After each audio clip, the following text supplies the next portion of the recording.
17 साल की नाबालिग आरोपी दंपति ने घूमने के बहाने अपने साथ कार में ले गए थे। 4 लाख में किया गया था नाबालिग का सौदा। पीड़िता के साथ खरीदार ने किया दुष्कर्म। गुजरात के भावनगर से भागकर इंदौर पहुंची पीड़िता। इंदौर के चंद्रनगर थाना पुलिस ने 2 महिला सहित 7 लोगों को आरोपी बनाया, जिसमें 6 लोगों की गिरफ्तारी की है, वहीं एक की तलाश की जा रही है। इंदौर के चंद्रनगर थाना क्षेत्र की एक नाबालिग को गुजरात के भावनगर में बेचने का मामला सामने आया है, जिसमें वह दंपति आयशा उर्फ कोमल और उसका पति घूमने के बहाने नाबालिग का अपहरण किया और अपने साथ कार में लेकर गए थे, जहां पर दंपति के द्वारा नाबालिग का सौदा प्रकाश नामक युवक से कर दिया गया। आरोपियों द्वारा 1,80,000 में नाबालिग लड़की को बेचने की बात सामने आई है। इसके बाद प्रकाश ने नाबालिग के साथ कई बार दुष्कर्म किया। बड़ी मुश्किल से नाबालिग भावनगर से भागकर इंदौर पहुंची, जिसके बाद इस मामले में चंद्रनगर थाने पर शिकायत कराई गई थी, जिसके बाद पुलिस ने कार्रवाई करते हुए इस घटना में शामिल 7 लोगों में से 6 आरोपियों को हिरासत में लिया है। एक आरोपी फरार है, जिसकी तलाश टीम के द्वारा की जा रही है। 6 आरोपियों से अन्य वारदातों को लेकर भी पुलिस के द्वारा पूछताछ की जा रही है। इस मामले में मानव तस्करी के एंगल को भी पुलिस के द्वारा एक्सप्लोर किया जा रहा है। एक कल चंद्रनगर थाना क्षेत्र में थाने पे एक बड़ा गंभीर प्रकरण हमारे संज्ञान में आया। एक 17 साल की नाबालिग लड़की है, उसकी तरफ से एक FIR पंजीबद्ध कराई गई थी कि कुछ लोगों ने मिलकर उसको पहले किडनैप किया है, मतलब 363 का उसमें प्रकरण बना है, पुरानी जो IPC है उसमें। उसके बाद राजकोट या जामनगर, अभी लड़की को थोड़ा सा इसमें कन्फ्यूजन है क्योंकि नाबालिग है, शायद संभवतः जगह को लेकर कन्फ्यूजन है उसको। राजकोट में किसी एक प्रकाश नाम के व्यक्ति को वहाँ पे उसको बेच के आए हैं और वहाँ 2 दिन उसको, जो प्रकाश नाम का व्यक्ति है उसके द्वारा वहाँ रखा गया है और बड़ी मुश्किल से वो 2 दिन में वहाँ से छूट के आई है। पूरा प्रकरण कुछ इसमें ऐसा है कि जो ये नाबालिग लड़की है, यहाँ एक महिला है कोमल उर्फ आयशा, जिनके पति का नाम है मोहम्मद आदिल उर्फ गोलू, द्वारकापुरी के रहने वाले हैं। ये जो महिला है कोमल, ये इस लड़की को काफ़ी दिनों से इसके संपर्क में थी और इसने अपने मतलब जो विश्वास में लिया और फिर इसको जो ये प्रकाश नाम का व्यक्ति है गुजरात का, उससे इसका कोई संपर्क स्थापित हुआ। फिर उन दोनों की शादी कराने के नाम पे 1,80,000 रुपये की बात इसमें सामने आ रही है कि प्रकाश नाम के व्यक्ति से कोमल नाम की महिला ने जो ये नाबालिग लड़की है इसकी शादी कराने के 1,80,000 रुपये ले लिए हैं। इस पूरे प्रकरण में हमने जो अभी BNS की धारा है 137(2) और 64 जो रेप की धारा है, और उसके अलावा पॉक्सो और जो पुराना IPC में 34, जो मतलब एक कॉमन इंटेंशन से अगर कई सारे व्यक्ति अगर कोई अपराध करते हैं तो वो हमने इसमें धाराएं लगाई हैं। जैसे ही ये प्रकरण हमारे संज्ञान में आया, तत्काल इसमें हमने 3 टीमें गठित की और रात भर लगभग 12 बजे से ये जैसे ही प्रकरण हमारे नोटिस में आया तो 3 टीमों ने लगातार रात भर सुबह 7 बजे तक दबिशें दी हैं। और इस पूरे प्रकरण में जो अभी तक जो टोटल 7 आरोपी नामजद हुए थे, उनमें से हमने 6 को हिरासत में ले लिया है, गिरफ्तार कर लिया है और 7वें के लिए टीम रवाना हो गई है। तो एक बहुत ही अच्छा मामला, मतलब बड़ा ही गंभीर मामला जो इंदौर पुलिस के संज्ञान में आया, उसकी गंभीरता को देखते हुए त्वरित उसमें एक FIR की गई और उसी ही गंभीरता से जितने भी आरोपी थे इनको हमने हिरासत में ले लिया है। इसमें ह्यूमन ट्रैफिकिंग के पॉइंट ऑफ व्यू से जो धाराएं बनेंगी वो भी हम इसमें ऐड करने वाले हैं और इस महिला का और इसके साथियों का, बाकी का सभी का आपराधिक रिकॉर्ड खंगाला जा रहा है। यदि इनके कुछ और पुराने आपराधिक रिकॉर्ड होंगे, जो अभी BNS में एक संगठित अपराध की जो धारा जोड़ी गई है, अगर उसमें कुछ इस तरीके के पॉइंट अगर हमारे पास इन्वेस्टिगेशन में आते हैं तो वो संगठित अपराध वाली धारा भी हम इसमें जो ऐड करेंगे।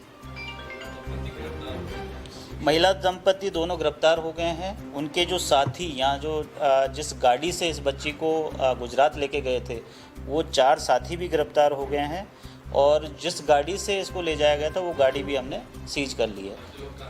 अब जो एक व्यक्ति इसमें बचा, बाकी लोग भी यहाँ जो 4 लोग और इनके साथ में गिरफ्तार हुए हैं वो भी इंदौर के रहने वाले हैं। अब इसमें जो बचा हुआ आदमी जो गुजरात का है, उसके लिए हमारी टीम आज मॉर्निंग में ही तड़के रवाना हो गई थी और बहुत जल्दी उसकी भी गिरफ्तारी हम कर लेंगे।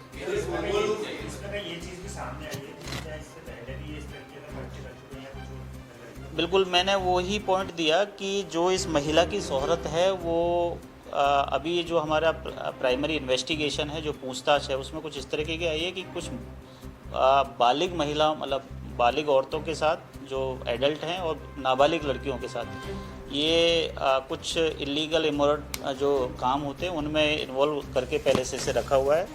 और यदि कोई ऐसा हमारे सामने कोई प्रकरण आता है कि जिसमें इस तरीके से भी पहले कहीं किसी बच्ची को ये बाहर लेके गई है, नाबालिग को खासकर, तो उस हिसाब से भी हम इसमें आगे कार्रवाई करेंगे।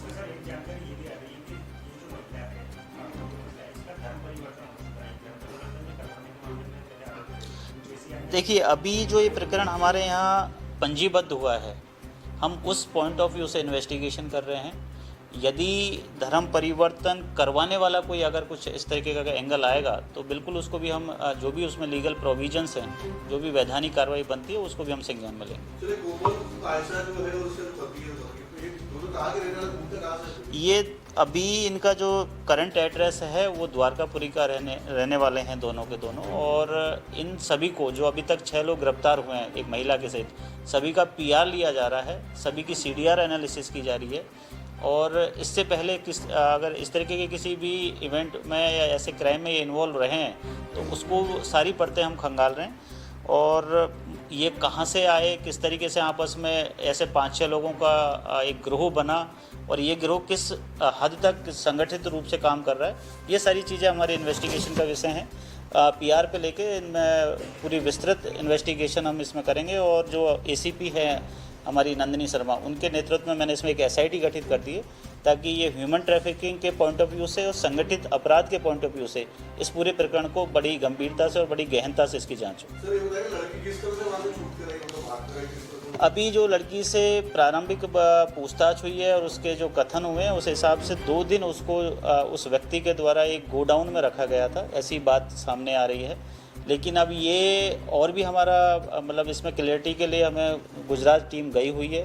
वहाँ जाके जब पूरे घटना स्थल का मुआवना होगा या फिर पूछताछ होगी, तब जाके और क्लियरिटी आएगी कि इसमें ये वास्तव में किसी गोडाउन में थी, घर में थी और इसके साथ कोई फिजिकल अब्यूज हुआ है, नहीं हुआ, मेडिकल में सारी चीज़ें, ये अभी इन्वेस्टिगेशन का पार्ट है। नहीं, इसमें देह व्यापार वाला पॉइंट नहीं आ रहा है। मूलतः जो अभी तक हमारे पास जो पूछताछ में जो तथ्य आए हैं वो शादी के लिए बेचना इसमें आए हैं। और चूंकि बच्ची नाबालिग है तो उसकी विल का, उसकी कंसेंट का इसमें कोई मतलब नहीं होता। इसी वजह से हमने पॉक्सो का इसमें एक जो धारा है वो ऐड की है। तो ये कानून की नज़र में अपराध है। और उसकी माँ, चूँकि इस पूरे प्रकरण में अभी तक उसके बयान नहीं हुए हैं, तो उनके बयान भी इसमें महत्वपूर्ण रहेंगे। बट जिस तरीके से बच्ची को यहाँ से ले जाके राजकोट में एक व्यक्ति के साथ शादी की बातें की गई और उसका एवज में 1,80,000 रुपये लिए गए, तो कहीं ना कहीं ये पूरा आपराधिक प्रकरण है। और इसमें ये हमने संबंधित धाराओं में अपराध पंजीबद्ध करके त्वरित कार्रवाई करते हुए 6 लोगों को अभी तक इसमें हमने हिरासत में ले लिया और बाकी जो 7वां है उसके लिए टीम जल्दी उसको भी हिरासत में ले लेगी। अभी तक उसकी मां से हमने संपर्क किया, वो थाने पे नहीं आई, लेकिन उनके बयान हम ज़रूर इसमें लेंगे। और अगर घर परिवार वालों का भी किसी का भी इन्वॉल्व होगा तो डेफिनेटली उनको भी आरोपी बनाया जाएगा। चूँकि इसमें अभी तक 7 लोग नामजद आरोपी हैं और बाकी किसी और का भी इन्वॉल्वमेंट होगा तो जैसा मैंने बताया, अगर इसमें कोई एक गिरोह सामने आता है या कोई संगठित एक पैटर्न सामने आता है कि नहीं इस तरीके से बार बार कर रहे हैं, तो हम संगठित अपराध वाली धाराएं भी इसमें ऐड करें। हाँ, जिसके पास में गुजरात का जो व्यक्ति जिसके पास में लड़की को छोड़ के आए थे और जो 2 दिन उसके साथ में रही और जैसा लड़की ने FIR में बताया है कि उसके साथ वहाँ फिजिकल रिलेशन भी बनाए, तो उसको भी हमने इसमें आरोपी बनाया। और 376 जो पुराना IPC है और 64A 1 जो हमारा अभी BNS की धारा है वो भी हमने इसमें ऐड की है। सर, ये जो 1,80,000 रुपए दिए गए हैं, तो ये कोमल ने किसको दिए थे? इसके परिवार को या कोई बीच में एजेंट? जो गुजरात का व्यक्ति है प्रकाश नाम का, उसने कोमल को दिए हैं। तो इसमें जो पूरी जो घटनाक्रम है, इसमें कोमल मास्टरमाइंड है अभी तक की हमारी जांच के हिसाब से। और आगे जब इनसे PR पे पूछताछ होगी, सभी से अलग अलग इंट्रोगेशन होगा, तो उसमें जो भी तथ्य निकल के आएंगे उस हिसाब से आपको अवगत कराया जाएगा। नहीं, इसमें ऐसा है कि जो कोमल का पति है आदिल एलियस गोलू, ये लड़की को इसके घर से लेके और जो पेट्रोल पंप है चंदन नगर में, वहाँ तक लेके आया है। वहाँ से कोमल, विमला नाम की एक और अन्य महिला, जीवन और धर्मेंद्र और एक रवि, ये 5 लोग इनको गुजरात लेके गए हैं। और गुजरात में जो प्रकाश नाम का व्यक्ति है, वहाँ उनके यहाँ पे छोड़ के आए हैं। तो इस तरीके से इसमें ये 7-8 लोग नामजद आरोपी हैं। और जिसकी जैसी भूमिका होगी उस हिसाब से उसके खिलाफ मतलब हमारी वैधानिक कार्रवाई आगे जारी रहेगी। और अगर कोई और भी नाम सामने आते हैं तो उनको भी इसमें आरोपी बनाया जाएगा। आपराधिक रिकॉर्ड अभी हम निकाल रहे हैं इसका। जैसा मैंने बताया कि अगर पहले भी अगर इस तरीके की कहीं एक्टिविटी में कहीं संलिप्त रही है, तो उस हिसाब से भी हमने, जैसे मैंने बताया कि संगठित अपराध की जो